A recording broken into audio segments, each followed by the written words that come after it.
¿Cómo está eso de que hoy es el último día de presidencia de Andrés Manuel López Obrador? Independientemente de que te caiga bien o mal, de que lo ames o que lo odies, de que hayas votado por Claudia Sheinbaum o no, todos podemos estar de acuerdo en que ha sido un sexenio bastante histórico y relevante.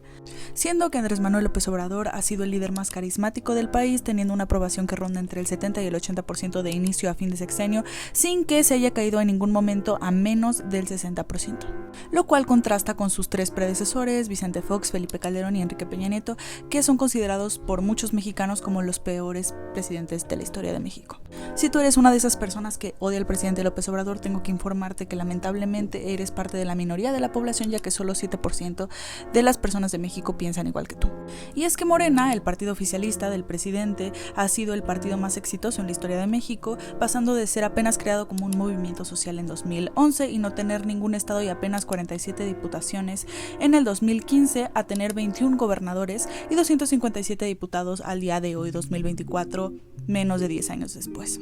En materia económica se tuvo una reducción histórica de la pobreza que no había pasado hace más de 2 décadas, teniendo a 9.5 millones de personas fuera de esta situación, principalmente por ingresos, no por remesas ni por programas sociales. Y es que el salario mínimo se incrementó en un 300%, mientras que la tasa de desempleo se mantuvo en su mínimo histórico. También este es el sexenio en donde más infraestructura completamente acabada se nos entrega, con 562 obras ferroviarias, aeroportuarias y de carreteras completamente terminadas, a diferencia de las obras incompletas transaccionales de Vicente Fox hasta Enrique Peña Nieto, desde carreteras hasta refinerías y aeropuertos. Ahora, este es un punto que no muchas personas comparten, pero algo positivo o un logro que yo veo de este sexenio es la politización del pueblo mexicano. Y es que gracias a la estructura inicial de Morena, se pudieron ver a perfiles políticos mucho menos tecnócratas característicos del neoliberalismo, y también se reconstruyó una nueva democracia participativa, desde la revocación de mandato hasta el juicio a expresidentes y todas las consultas populares que se hicieron de las reformas, como por ejemplo los foros al Poder Judicial,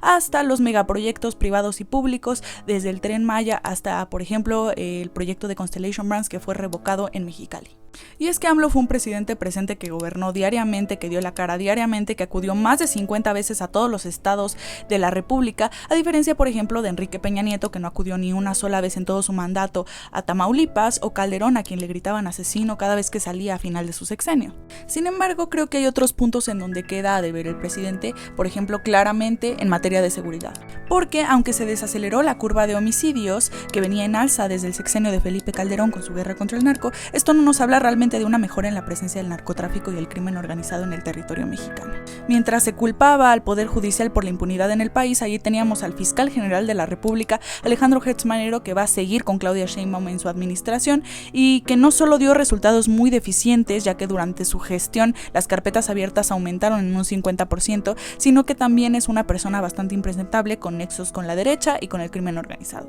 Otro fallo del presidente fue en materia de salud, donde el desabasto de medicinas siguió y 30 millones de personas dejaron de tener acceso a la salud, según los mismos datos del Coneval, que afirman la reducción de la pobreza gracias a la clausura del Seguro Popular y la falla del INSABI que admitió el mismo gobierno federal, aunque